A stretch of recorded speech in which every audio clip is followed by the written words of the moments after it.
लिए कहा गया।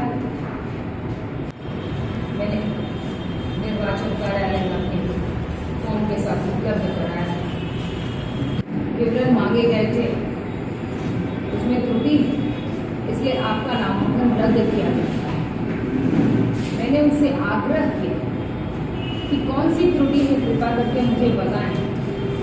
हर वो कागजात, इवन कि कोई एक ऐसा साक्ष्य जो मेरे जीवन से संबंधित था, मैंने उसे नहीं छुपाया।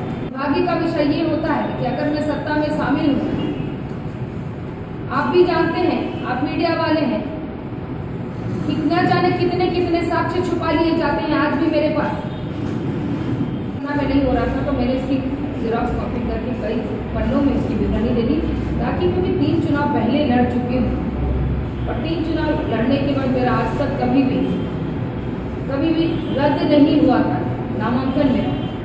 पहली बार मैं सत्ता से लड़ रही थी, लेकिन उसके बावजूद भी काफी आग्रह के बाद जब उन्होंने कहा कि आपने इस कॉलम में एक टिक करना था, मैंने कहा महानुभव, ये जो आप टिक करने की बात कर रहे हैं उसमें लिखा हुआ है कि विवरण भी देना है। मैंने पूरी विवरणी दे दी कि उनको मुझसे किस बात का भय था। एक औरत जिसका पति नहीं है सर पे, जिसका कोई देखने वाला नहीं है, उसका वो अपना दुश्मन से बचते हैं। कार्यकाल उन्होंने निभाया है, अनुमान वक्त कर बंद करके मैंने उनका साथ दिया था। कभी कोई टेंडर, कभी 1 रुपया चुनाव के दौरान भी कभी नहीं लिया, लेकिन उनकी एक ही रणनीति रहती थी, काटो छाटो की। मेरे पास एविडेंस भेजा कि, लेकिन मैं उसको अभी जाहिर इसलिए नहीं करूंगी क्योंकि मैं उसको प्रमाणित पहले करूंगी। मेरे पास साक्ष्य है कि क्योंकि वो सत्ता में शामिल है और उनकी उम्र में 10 वर्षों का हेरफेर है, लेकिन उसके बावजूद भी उनके नामांकन को स्वीकृत कर लिया जाता है। आपको भी मालूम है ना, आप राजनीति के गलियारों में घूमते रहे, लोगों ने कितनी बातें अपनी सत्यता को छुपाई है, लेकिन फिर भी वो चुनाव लड़ते हैं और चुनाव जीत करके या हार करके जैसे भी जाते हैं, लेकिन उनके ऊपर कोई प्रश्नवाचक चिन्ह नहीं लगता। आज आप जाकर के पार्टी के कार्यकर्ताओं से पूछ लीजिए कितनी खिलाफत है, लेकिन चुनाव का समय है, किसी को 5 लाख का टेंडर, किसी को 2 लाख का टेंडर, किसी को 10 लाख का टेंडर दे, किसको टेंडर दूं? मैं सत्ता में नहीं, मेरी ईमानदारी मेरी पहचान है। दुर्भाग्य ये हो जाता है कि आप जब किसी ऐसे सशक्त व्यक्ति और सशक्त चीजों से लड़ाई लड़ते हैं, तो आपको किसी न किसी कारण से टॉर्चर किया जाता है। मेरे ऊपर भी किसी ने दावा नहीं किया कि मैंने कोई साक्ष्य छुपाया है, मैंने कोई साक्ष्य नहीं छुपाया। अगर मैं साक्ष्य छुपाऊं तो मुझे आयोग मुझे पनिशमेंट दे सकता है। हर चीज, जो चीज की आवश्यकता थी, उससे ज्यादा कागज मैंने उपलब्ध कराने की कोशिश करी। जो मैंने छुपाया था, कुछ भी नहीं छुपाया, लेकिन मेरे साथ हुआ क्योंकि मैं सत्ता से लड़ रही थी और सत्ता से लड़ने वालों को बख्शा नहीं जाता है। ये सबके प्रमाण और कई ऐसे प्रमाण आपको मिल चुके हैं, पर कोई उंगली नहीं उठा पाया। 20 वर्षों की राजनीति में कोई दाग नहीं लगा पाया, लेकिन उनको पता था कि इतना ज्यादा ये जनसंग्रह और जनमत लेकर के ये लड़की आ रही है, जहां जा रही है एक नाम गूंज रहा है, सुषमा साहू। इसको रोकने का क्या उपाय है? कोई उपाय नहीं है। इसको रोकने का एक ही उपाय है कि किसी तरीके से इसके नॉमिनेशन में इफ एंड बट लगाया जाए, जो उनको मुझे लगता है कि अधिकार क्षेत्र में था, रिटर्निंग ऑफिसर चाहते, क्योंकि मैंने कहा रिक्वेस्ट के साथ हाथ जोड़कर कि अगर मैंने कोई भी त्रुटि की है तो मुझे आप सजा दे सकते हैं। मेरे ऊपर आप कानूनन जो आप कहेंगे मैं उसे मानने के लिए तैयार हूँ। सजा ये खुद एक मैंडेटरी है कि आयोग जो जो मैंने कह सकती हूँ, जो मजिस्ट्रेट बैठे थे, मजिस्ट्रेट को ये पावर था, रिटर्निंग ऑफिसर है ना, तो सेक्शन 36(4) में उनको ये पावर था कि इतनी छोटी सी त्रुटि उसको वो बहुत इजीली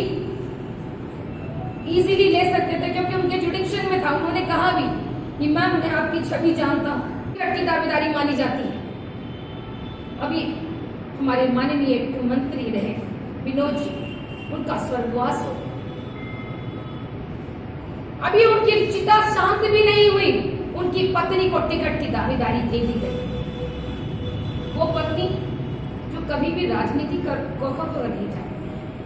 मैं पूछना चाहती हूँ हर उस दल से कि जिसका पति पहले से नहीं है, इस उम्र में कौन संपत्ति खरीद करके ला करके और अपने पति को मार करके टिकट पाने का वो जुगत लगाएगी।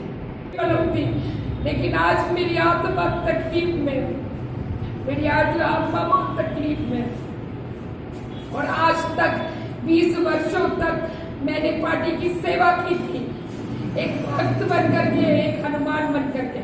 लेकिन दुर्भाग्य है कि ये कुछ नविंदे जो बने हुए हैं, जिनको सिर्फ हर हालत में 5 साल जनता के साथ मिलना नहीं है, 5 साल जनता के साथ जुड़ना नहीं है। उनको पता है कि 1 महीने में काम नहीं करूंगा, लेकिन जिस दिन जाऊंगा उस दिन मैं वोट के रूप में फसल काट करके यहाँ से बम्पर वोट से जीत जाऊंगा, क्योंकि ये मेरा पुश्तैनी है, ये मेरी बपौती वाली सीट है और मैं इसको जीत करके ही जाऊंगा। ये है यहाँ की स्थिति। लेकिन मैं पूछना चाहती हूँ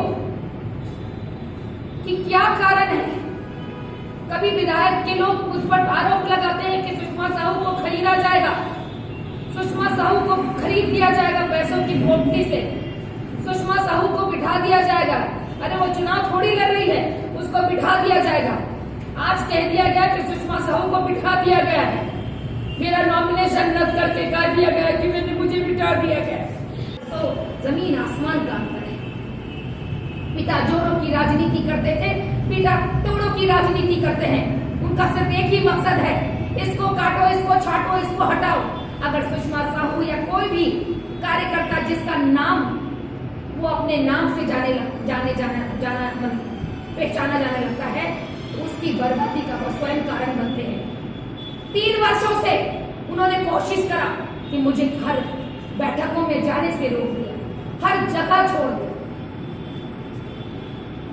अब और नहीं, मैंने ये निर्णय लिया है। आप लोगों के समक्ष रखने के पश्चात मैं ये पार्टी ऑफिस भिजवा रही हूँ कि मैं अपनी प्राथमिक सदस्यता से त्याग पत्र दे रही हूँ। आज से, अभी से, इसी काल से मेरा भारतीय जनता पार्टी से कोई संबंध और सरोकार नहीं है। मैं स्वतंत्र विचारधारा से, आज मैं यहाँ से निकलने के बाद स्वतंत्र विचारधारा होगी। मुझे क्या करना है मेरी आगे की राजनीति में खुद तय करूंगी, लेकिन मैं कोर्ट में भी इस बात को चैलेंज करूंगी और पूछूंगी कोर्ट से भी, कितने बड़े बड़े रसूखदार लोग जिनके नॉमिनेशन पेपर्स में बहुत सारी गलतियां छुपाई जाती है, उनको तो कभी आप नहीं रोकते। लेकिन मैंने सच सच लिखा तो आपने बहाना ढूंढा मुझे, और बहाना ढूंढ करके मुझे हटाने का, क्योंकि ऐसे तो आप मुझे हटा नहीं सकते थे, ऐसे तो आप मुझे खरीद नहीं सकते थे, ऐसे तो मुझे राष्ट्रपति पद का लालच दे करके भी बिठा नहीं सकते थे। तो आपके पास सिर्फ एक ही ऑप्शन था कि इस लड़की को बिठाने के लिए कुछ ना कुछ इसमें इफ एंड बट लगाओ, ताकि वहीं पर इसको साफ कर दिया। क्योंकि पता था कि इस बार विधायक उनका हार रहा है, और मैं चुनौती देती थी कि हाँ, इस बार विधायक को हराऊंगी, क्योंकि विधायक को यह हो गया था कि हाँ, 15 साल उनके माननीय पिताजी जो स्वर्गवासी हैं, उनके चरणों में आज भी पुष्पांजलि अर्पित करती हूँ कि जो पिताजी थे, मेरे पिताजी ने 15 वर्ष तक उनके चुनाव में काम किया था, है और न कभी होगा, और सिर्फ उन्हीं महिलाओं को देते हैं। मैं किसी महिला के खिलाफ नहीं हूँ, जिनको टिकट मिलता है उनके खिलाफ नहीं हूँ, लेकिन आपको सोचना पड़ेगा कि कितने वर्षों तक और कितने जन्मों तक आप महिलाओं की भगवागिरी कराएंगे, और हम वैश्यों को कब तक कराएंगे। वैश्यों ने बैठक करी है अभी, और उन्होंने कहा कि आप त्याग पत्र दे दीजिए भाजपा से। इस बार हम सोचेंगे कि हमें कौन सा निर्णय लेना है।